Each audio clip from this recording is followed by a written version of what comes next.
Welcome to the Cross Border Summit. Today we are joined by Jordan Dewart, President of Redwood Mexico. Thank you so much for joining us today, Jordan. Thank you, Mary. Appreciate it. Great to be here. I am a sucker. I always love talking about cross border stuff, and I'm no stranger to having some chit chats with you. But I'm excited to have this on the summit today. Before we get too far, though, let's get some background on you and how you got started at Redwood Logistics. Yeah, absolutely. So I've basically done the cross-border thing my entire career. Originally from Canada, but moved to Central Mexico in the mid '90s to start up a company, and lived and worked there for over 20 years, all in the cross-border logistics space. In 2018, I joined Redwood Logistics and had the pleasure to start Redwood Mexico. I was one of the founding members, and we've grown it ever since then. So always excited to be here with you. I particularly like talking to you about cross border things because I like to think of you something of an expert between cross border between the US and Canada and the US and Mexico, although arguably definitely stronger in US Mexico. But I do like it because you're really just kind of like the all encompassing North America guy, you know? Mystery NAFTA, yes. So obviously today we're breaking down all things cross-border, but one of the things that has really kind of like risen in popularity is the growth in central Mexico. Because I know for the past 2 to 3 years, we've seen a bunch of nearshoring at the border, nearshoring like maybe an hour away from the border, but now we're starting to see this kind of increased trend in central Mexico. Why is there that new driving shift to a starting operations and increasing business in central Mexico?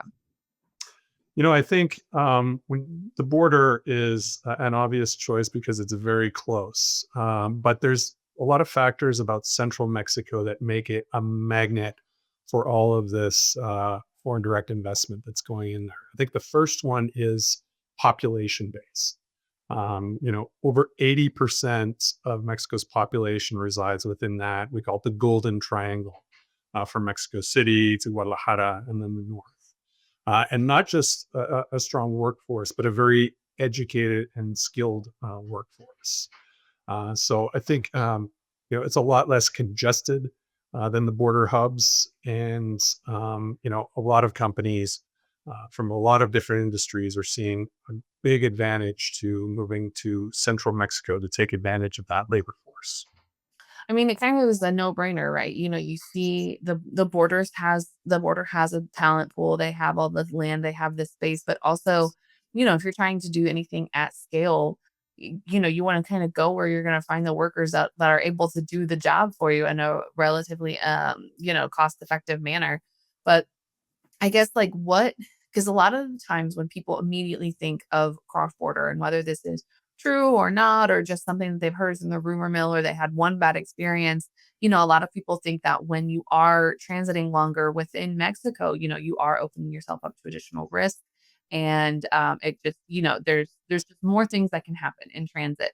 So why is that something that like kind of is that something that is, I guess, still a concern? Or is that something that, as long as you have a pretty good risk mitigation strategy, you're not really going to see much difference in operating in central Mexico versus at the border? Yeah, security concerns and security risk. It's a reality in Mexico, but I truly believe it's very manageable. There's a lot of strategies that companies can implement to mitigate that risk. There are some hotspots in Mexico for sure in terms of cargo hijacking, cargo theft, but some of those same hotspots are up at the north. So I think if you implement strategies like GPS tracking with your carriers, leveraging carriers that are CTPAT certified, you implement strategies of smart routing, daylight hour driving. I think that risk becomes very, you can mitigate it, and it's not a barrier to setting up operations in central Mexico. I mean, we're even seeing those risk mitigation strategies on like intra US shipments. We're seeing that where, you can't stop within a number of miles of your pickup or your delivery. You can't stop in certain locations. You have to make sure that a driver goes with fuel. We have GPS and then visibility tracking tools within the actual boxes that are packed in a shipment, not just on the pallet. And I think that that's, it's kind of the cost of doing business, regardless of if it's intra US or inter country. It's just kind of that risk mitigation strategy, because even if you have something coming from Canada or China or Vietnam or whatever, you're still going to have those risk mitigation strategies in place, because unfortunately, we can't get the bad actors to stop acting. I would love for them to go legit. That would be some really impressive operations that they would have. Talk about efficiency. But sadly, we can't get them to do that. Yeah, that's it. I mean, we're seeing, unfortunately, like you said, there's a rise in cargo theft everywhere, on the US side, and in Mexico. And I think the Mexican carriers have done a great job implementing technologies. Look, because of the nature of drivers in Mexico, and they've always needed to know where their trucks are. So they were able to implement GPS tracking for many years. I think a lot of people are surprised to see that the sophistication of GPS tracking and tracking in general in Mexico supersedes that of the US. So definitely something that's not a barrier to moving to central Mexico. Just kind of that humble flex of like, yeah, we've done it better. Yeah. So when it comes to, like, if I'm a company and I have a lot of heavy operations near the border, am I being limited in any sort of way by not expanding into central Mexico? Or are those like basically like, will those opportunities continue to exist at the border? Or are they more shifting towards central Mexico now? And if I just stay only at the border, I might be leaving some money on the table. I really think you are leaving money on the table. I think operations at the border and even near the border, for example, in Monterey, things are getting saturated, right? And so labor costs are rising, and the same companies are competing for the same best workers. So I think it's a great strategy to diversify, expand into central Mexico for manufacturers and also logistics companies. Gives you a real opportunity to lower your operational costs. And a lot of government entities, state government entities, offer incentives to move to central Mexico. And I think the Mexican federal government has done a lot to improve, infrastructure. They spent a lot of money there. Another thing to consider too, a lot of companies that are producing in Mexico, you think about it, assembly and assembling right on the other side of the border. But a lot of these raw materials and component parts are actually coming in from Asia. So the only ocean ports you have on the west coast of Mexico are Lázaro Cárdenas and Manzanillo. By setting up in central Mexico, you are also setting up in an area that is directly located at the most strategic location to the west coast ports. So you're kind of at a crossroads between the best place east west and also right on Highway 57, which gets you straight up to the U.S. market, and that's central Mexico. So it's really just kind of this beautiful little spot that's like, hey, if you want to just come here early, get all the best people, save a couple dollars, and maybe improve some efficiency, we would love to have you. It's kind of making a no-brainer situation here.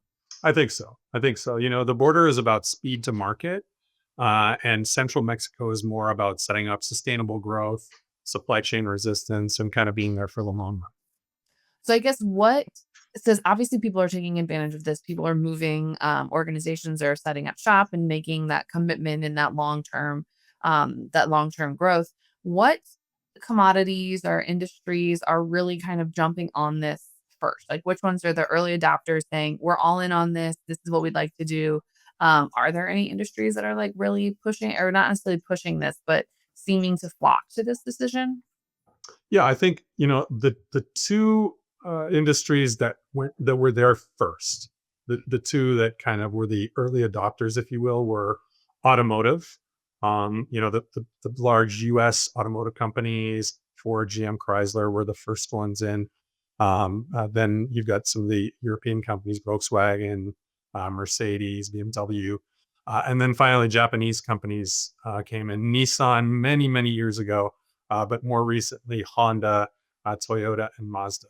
So all of them have set up operations in central Mexico. And the second industry after automotive would have to be appliance manufacturing. So when you talk about large refrigerators, washer and dryers, anything that we call white line in your home is being made in Mexico. Basically, anything that's big and bulky that is very, very costly to ship from Asia to the US. It made so much more sense to put these stamping operations in central Mexico. So you've got steel coming in, aluminum, and then all of your component parts coming from Asia, assemble in central Mexico with great access to natural gas and the supply, the labor force that we talked about.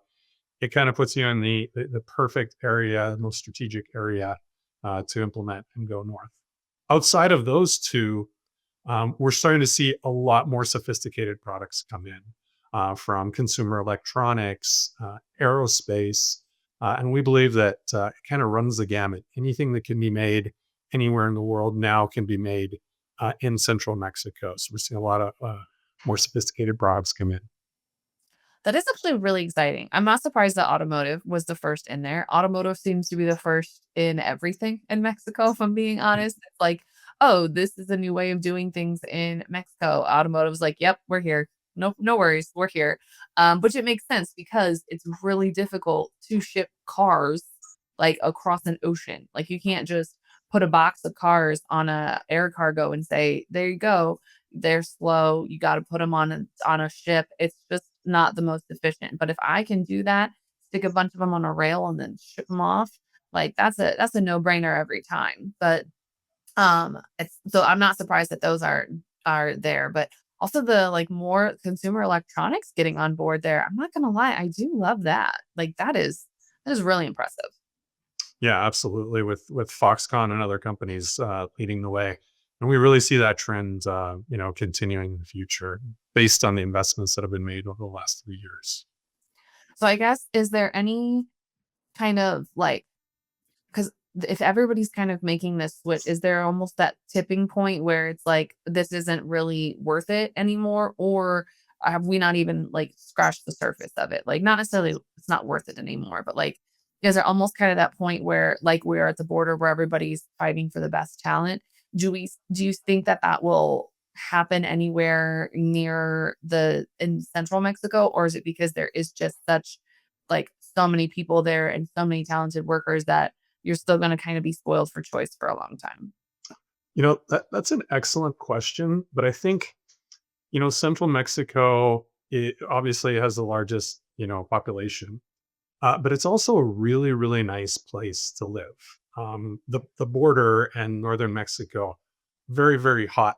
But I think people would be kind of surprised to learn that central Mexico is part of the Central Plateau. Most of it goes from, for example, cities like Querétaro, San Miguel, 6,000 feet above sea level. Mexico City, over 8,000 feet above sea level. So it's very, very cool, very temperate climate. You're talking about like hottest temperatures during the year, high 80s, lowest temperatures, in the 50s and 60s. So weather is just gorgeous. So a lot of people are moving from other areas of Mexico into this part of the country. So I think there's a lot of room to run, both in land for companies to build. You see industrial parks popping up all over the place. Central Mexico is not landlocked, so I think there's a lot of people coming in to continue to find work, and it's really creating a consumer market in central Mexico, which is another trend that we're seeing. But yeah, people are coming there. They see it as a great place to move to, find work, and so definitely not saturated yet. And we saw that as a key offering for us. We have operations obviously throughout the U.S. Mexico border.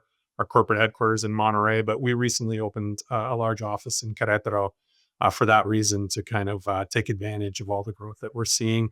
And we've just been able to find fantastic people, great place to source workers.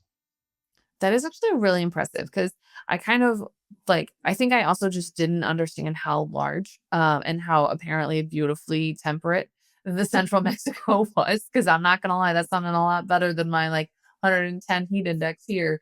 But it's definitely, it's just a fantastic opportunity that I think a lot more people need to be taking advantage of, because it's only going to keep building. And I think if you're kind of staying ahead of the game, you're going to continue to thrive and succeed, which hopefully every business would like to continue to do. In regards to getting stuff from central Mexico to wherever it needs to go in the US, let's say that this is going strictly for cross border freight. Um, we've seen a lot of rail companies do something like where Monterey to Chicago or Kansas City, and there's like that direct rail line. Is that something that you kind of see developing kind of infrastructure wise in central Mexico? Like, what are some of those advancements happening there?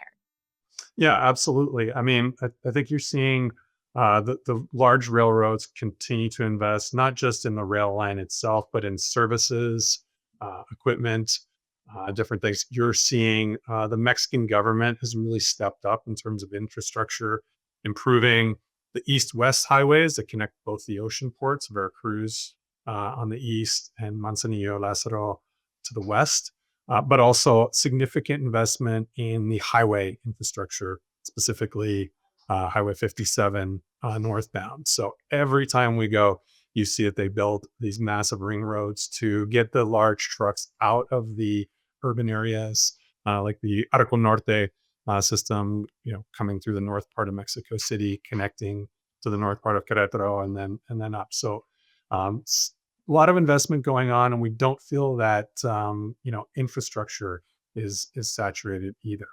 The other thing they're investing is in all of the major airports in Mexico. Recently, in recent years, built out the Felipe Angeles Airport to complement the airport, the largest one in Mexico City. Querétaro, Guadalajara continues to go through a lot of large investment there too. So Mexico, we would call this the Mexico moment, and Mexico seems to be stepping up and putting their investment dollars in the right area to cater to all of this nearshoring money that's coming in.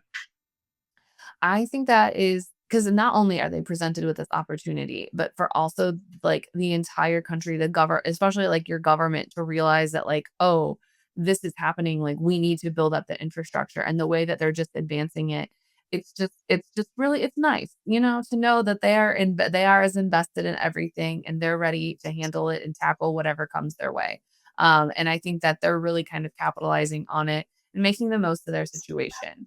Um, so we have a little bit of time left, and I have one more question for you. Sure. And that is, if you kind of had to summarize what the single biggest misconception about US Mexico supply chains are, what would that be? I think, people say, okay, they see the advantage of Mexico and they just want to kind of dip their toe in the water. They see the border regions. Unfortunately, those are some of the poorest regions of Mexico. The border regions immediately on the side also have some of the highest crime rates. And so they say, boy, if that's the first 10, 20, 30 miles, imagine what, 600, 700 miles south looks like. And I think that's the biggest misconception, that by moving into central Mexico, you're going too far away. You're not going to be able to, scale up your costs. But I believe with everything we've talked about today, there is a huge opportunity for scalability in Mexico. Companies that are looking at the border really need to look at their entire network and not just how close they are from factory to DC or factory to customer. Rather, how am I going to scale this operation in the future? Where are my component parts, raw materials coming from? And what's my best long term labor strategy? So I think that opening in central Mexico, you can really take advantage of everything that Mexico has to offer and get the biggest bang for your buck. I really like that approach because it is more than just those 20 miles on each side of the border. There's so much more, and it's 2025. We got to stop leaving stuff on the table. We got to stop leaving opportunities. We got to stop leaving growth on the table. Because ultimately, or leave it on the table and just accept that you're going to have a short run business. Exactly. All right. So, Jordan, if anyone has any questions about what we've talked about today, or if they just maybe need recommendations for the best place to eat in central Mexico, where can they find you outside the show? Oh, anytime you want to talk about food or drink, I'm definitely your guy, and I know that area so well, so I'd love to do that. Best place to contact me, Dewart at redwoodmex.com, or hit me up on LinkedIn as well. Always happy to be primarily a resource to our customers and potential customers. And anything you guys need to talk about, please reach out. Awesome. Thank you so much for joining us today and stay tuned for the rest of the summit. We have some amazing content coming your way.